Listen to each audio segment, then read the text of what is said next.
It's USA MVP. I'm here to talk about the Mayweather versus Robert Guerrero fight happening on May 4th. Going into this fight, I want to talk about both fighters a little bit. First, we're going to start with Guerrero. I like Guerrero. In my opinion, I think he's a fantastic fighter. He doesn't look pretty when he fights, but he gets the job done. If you look at his fight versus Seluk Aiden and look at his fight versus Andre Berto, they're two completely different styles that he fought between both of those fights. In the Seluk Aiden fight, he stood toe-to-toe with Seluk Aiden, took a lot of very hard shots, but was able to outwork Seluk Aiden. And to Guerrero's credit, he moved up 2 weight classes to fight Seluk Aiden. Seluk Aiden, I'll give him as maybe a B fighter. Not a B plus, just a B fighter. But he has great power, but he couldn't stop Guerrero. So that tells me Guerrero has a pretty good chin. Going into the fight with Andre Berto, I actually did a prediction video on that fight if you want to look back. I predicted that Guerrero would win on the scorecards. But I didn't think he was going to win in that same fashion as the way he did. He beat Andre Berto down. Andre Berto came in looking like a clown, trying to mimic Mayweather. That's not his style of fighting. It's not your style of fighting. Don't try it. I feel like Robert Guerrero was really good with his jab in the beginning of the fight. He showed that he can beat Andre Berto on the outside and roughed him up on the inside.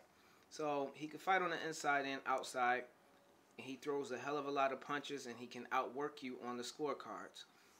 And that brings us to the upcoming fight. I'm a Mayweather fan as well.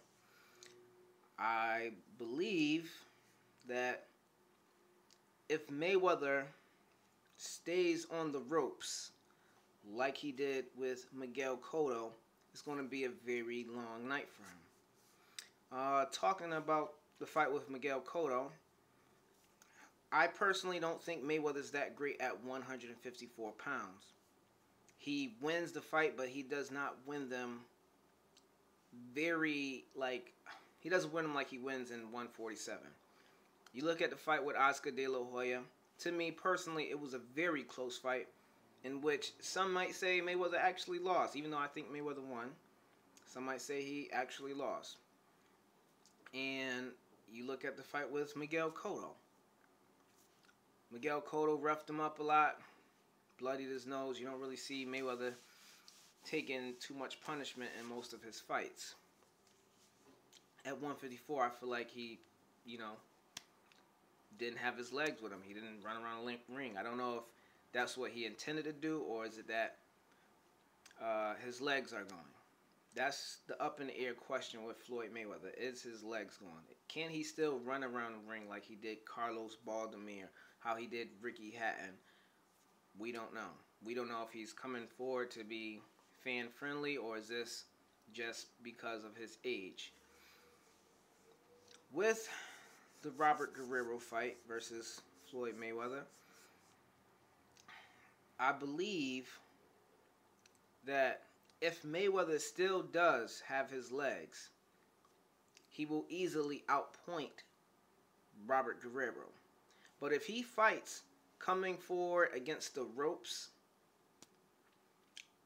I think it's going to be a very ugly fight in which he will lose some rounds and maybe just edge out the decision.